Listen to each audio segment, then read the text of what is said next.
Euzubillahimineşşeytanirracim. Bismillahirrahmanirrahim.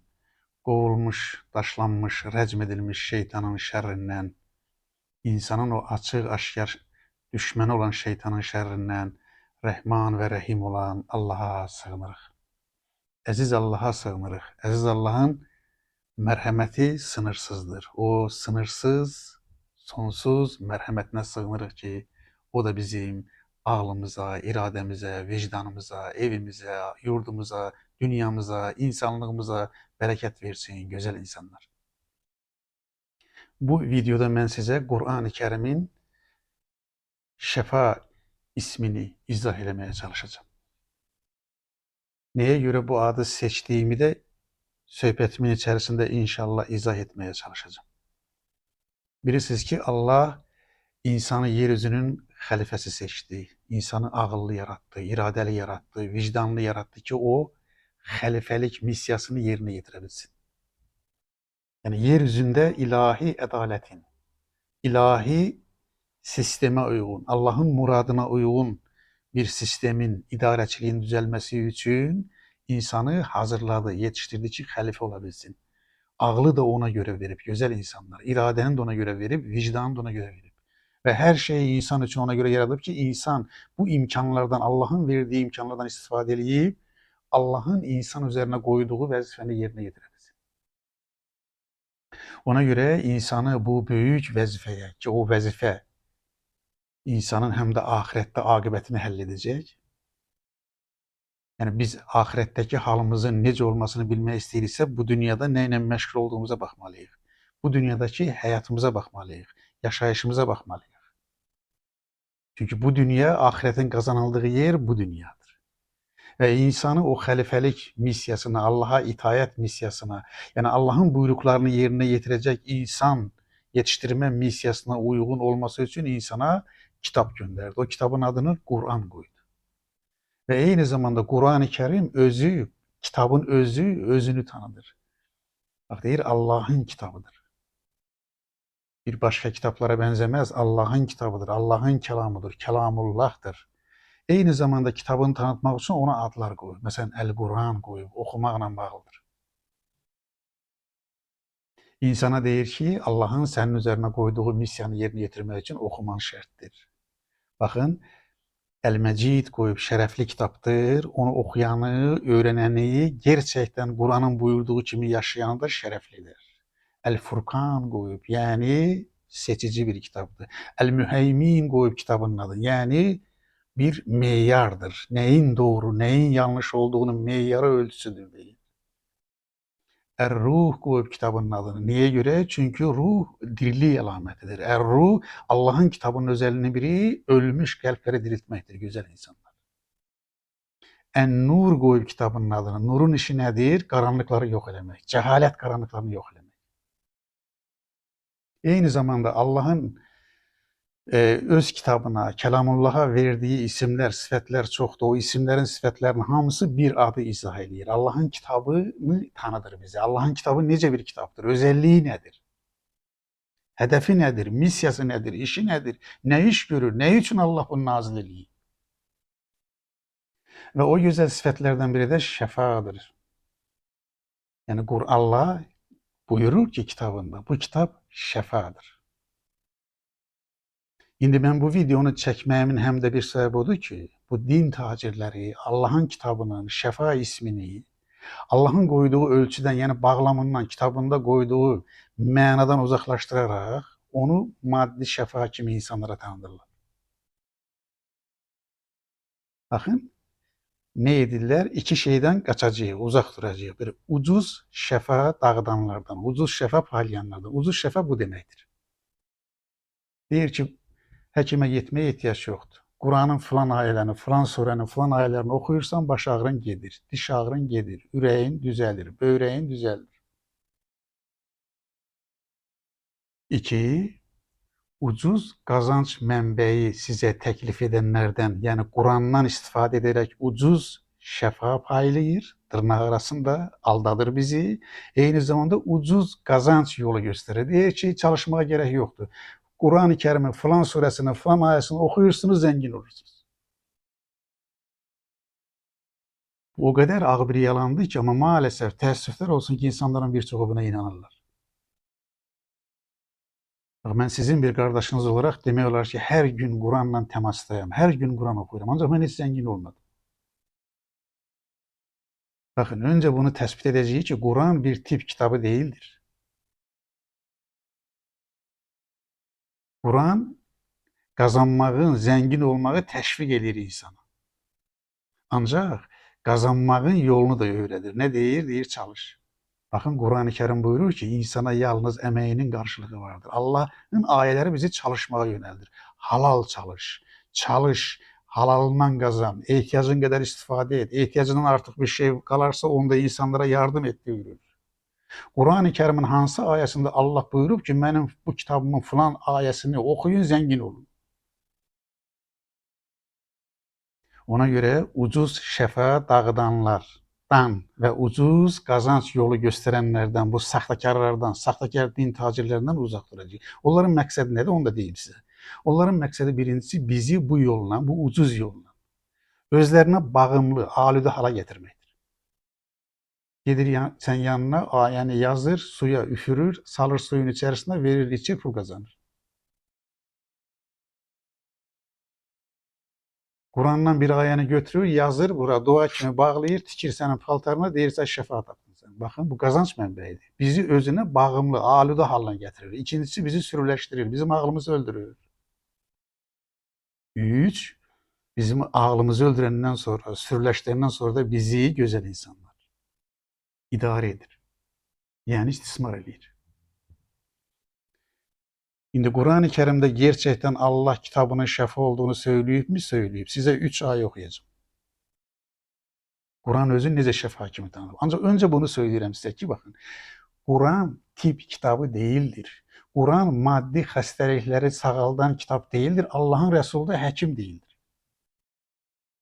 İnsanın hem maddi xəstəlikləri var, hem de mənəvi xəstəlikləri var. Maddi xəstəlikləri sağaltmaq için biz həkimlik peşəsini, sənətini gedib 7-8 il okuyub klinikalarda, xəstəxanalarda işleyen həkimlərdən alırıq onlara. Allah onlardan razı olsun.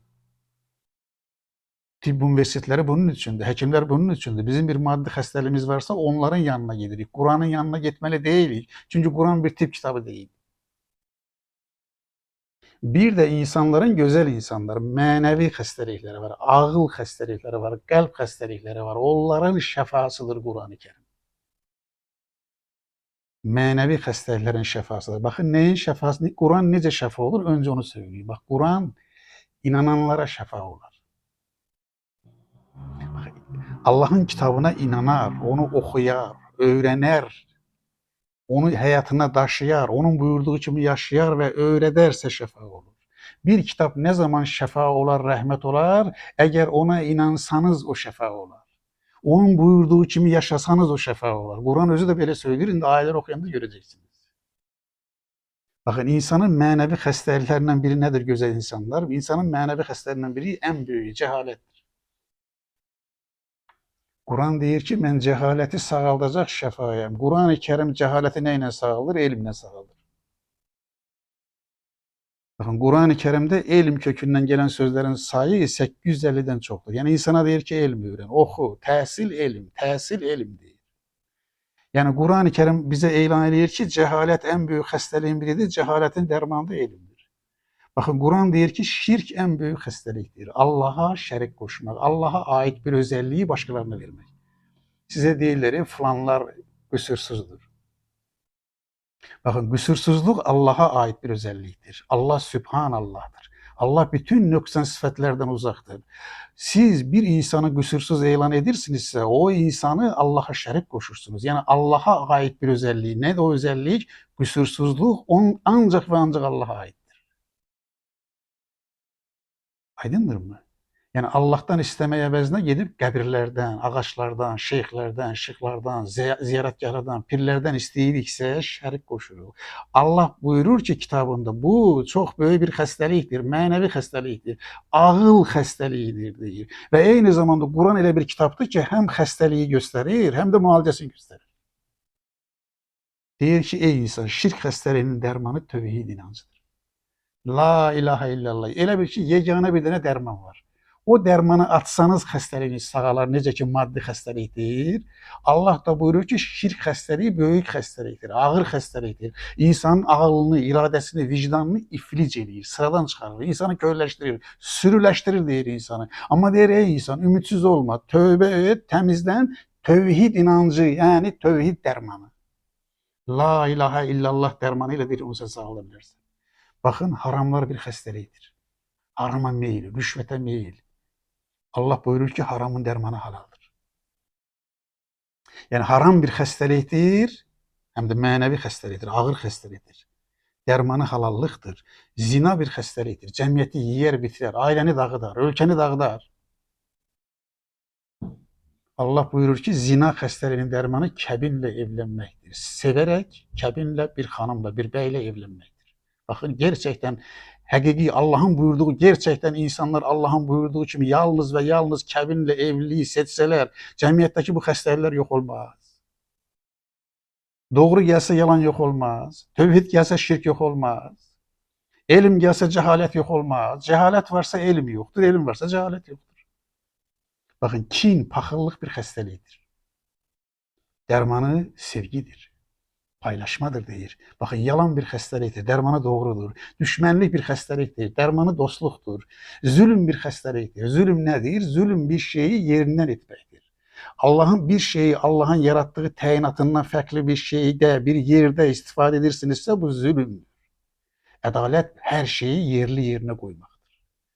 Zülm bir xəstəlikdir, Quran deyir, dərmanı ədalətdir. Savaş bir xəstəlikdir. Bakın zərurət olmasa savaşlar bir xəstəlikdir yani. İnsanlığı məhv edir, ailələri dağıdır, yetimləri çoxaldır, dulları çoxaldır. Ölkəni xaraba qoyur savaş. Barışdır dərmanı deyir əziz Allah. Təkəbbür bir xəstəlikdir. Dərmanı təvazüdür gözəl insanlar.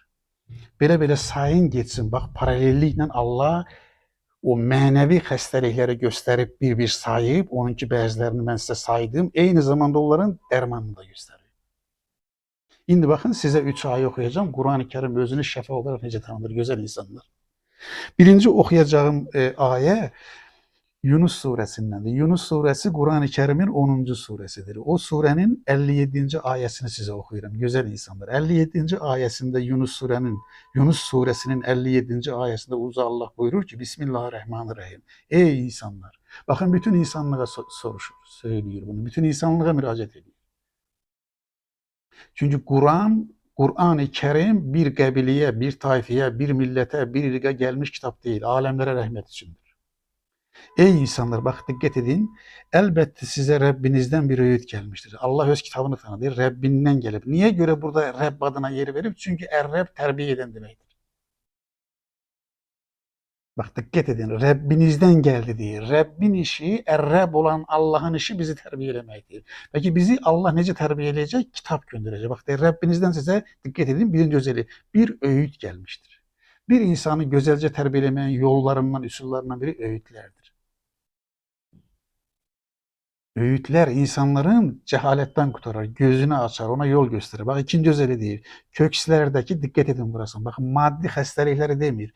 Kökslerdeki yani kalplerdeki inançsızlığa ait bir şəfadır deyir.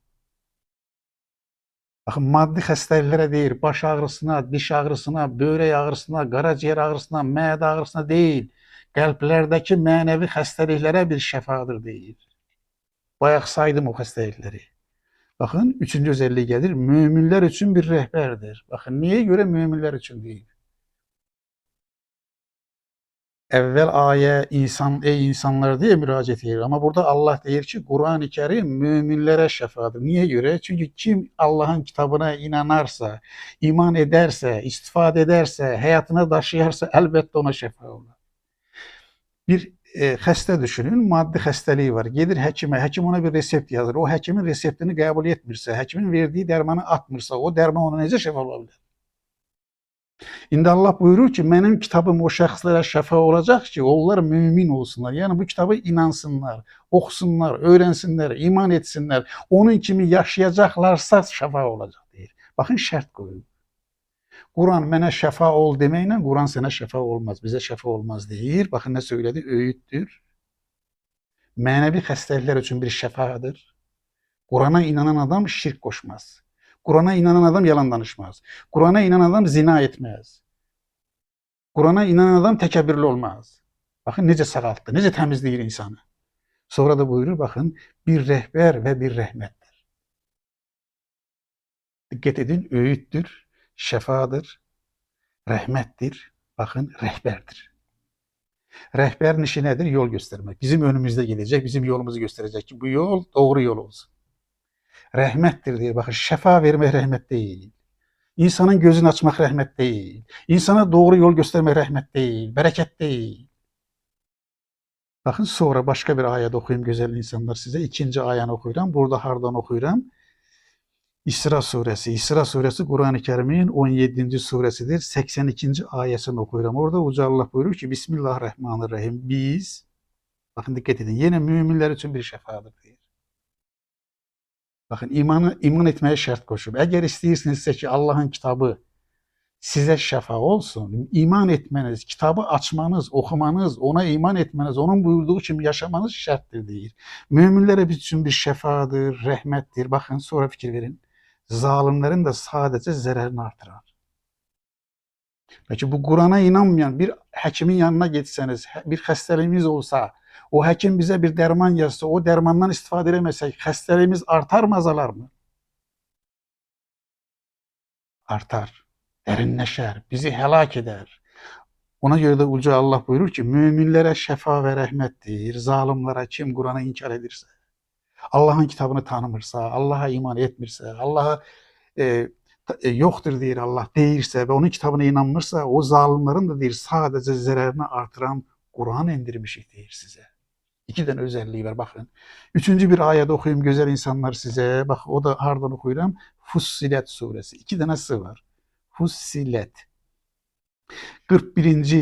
Demeli suremizdir. 41. surenin 44. ayeti bir kadar uzun ayeti. Ben yalnız bize bu işimize, dersimize uygun olan yerini size okuyuram güzel insanlar. Orada Uca Allah buyurur ki Bismillah. De ki o inananlar için, bak yine şerte dikkat edin, inananlar için. Yani Kur'an'ın bizim için bir rehber, bir rahmet, bir öğüt, bir şefa olmasını isteyirikse inanmamız şarttır diyor. Doğru yolu gösterir. Bakın bir rehber ve bir şefadır. Yine de aynı sözler geldi. Fikir verin, şefa. Yani manevi hastalıkların şefasıdır. Bak dikkat edin burasından lütfen. Yine Kur'an-ı Kerim bilirsiniz ki bir meseleyi iki yönlü izah edir. Yani inananlar için şefa olan, inanmayanlar için nedir? Orada zalimler adlandırmıştı onları. Burada bak böyle buyurur Uca Allah harda Fussilet suresinin 41. surenin 44. ayetinde buyurur ki inanmayanlara gelince, yani o kesler ki Allah'a inanmırlar, Allah'ın kitabını iman etmirlər, inanmayanlara gelince onların kulaklarında bir ağırlık vardır. Bakın onların kulaklarında bir ağırlık, karlık vardır. Buradaki karlık yani fiziki karlık değildir. Adamın kulağı sapsağlam, eşidir. Ama adam önceden şart koyup ki ben buna inanmayacağım. Bu Allah'ın kitabı değil. Böyle bir kitap yoktur deyir. Yani o kulağında bir perde var. O hakikati kabul etmek istemiyor. İnkara yönelip evvelceden. Onların deyir inanmayanın kulaklarında bir ağırlık vardır ve o Kur'an onlara kapalıdır. Yani inanmayana şefa vermez.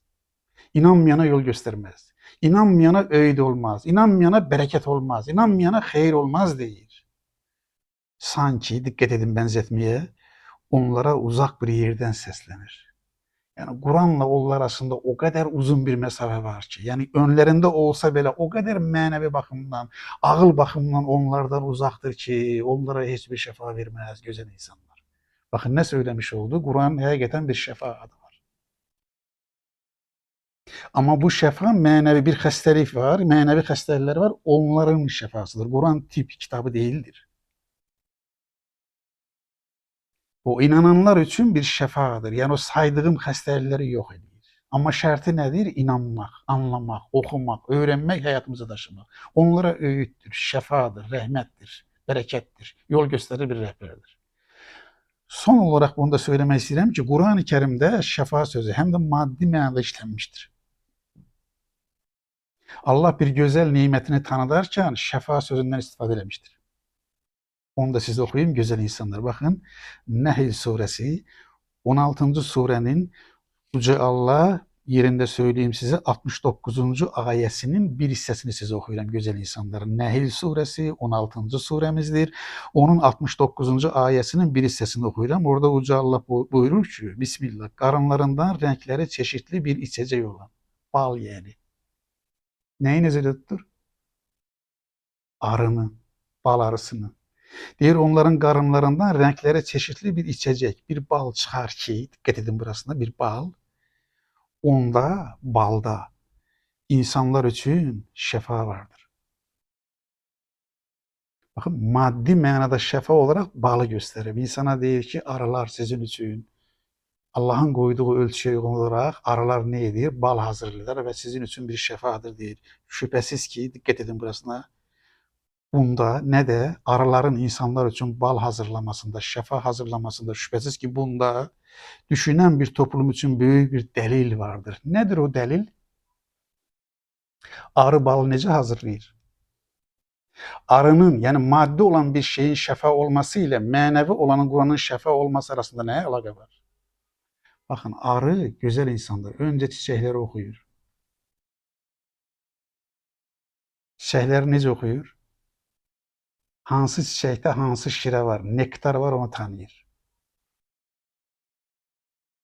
Bir bir onlara konur. Bakın. Belə düşünün bunu. Biz de ne etmeliyiz? Kitabın ayelerini bir bir okumalıyız. Bakın.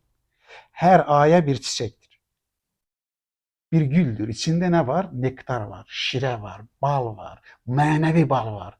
Arı önce Allah'ın koyduğu programa uygun olarak o çiçekleri okuyur. Sonra neyinir? Onların şiresini çekir. Sonra neyinir? Onu bala hazırlıyor. Sonra neyinir? Onu peteklere yerleştirir ve insana deyir ki bak Allah mənə əmr etdi ki insanlara şəfa kaynağı hazırlayayım. Eğer Kur'an-ı Kerim'de bize o zaman şəfa olacak ki biz onu arı kimi okuyacağız. Arı kimi əziyyət çəkəcəyik, toplayacağıq, həyatımıza daşıyacağıq, inanacağıq, sonra nə edəcəyik? Yaşayacağıq ki, şəfa olsun. Yəni Allah kitabında həm maddi şəfanı göstərib, həm də mənəvi şəfanı göstərib. Gözəl insanlar. Deyirəm ki, Kur'an bizim ağlımıza, iradəmizə, vicdanımıza, qəlbimizə, insanlığımıza şəfa olsun. Allah ona inananları əsli darda qoymaz.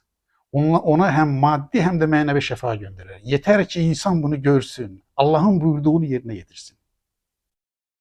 Şefanız olsun ağlınıza, bereket olsun evinize, yüreğinize, kalbinize.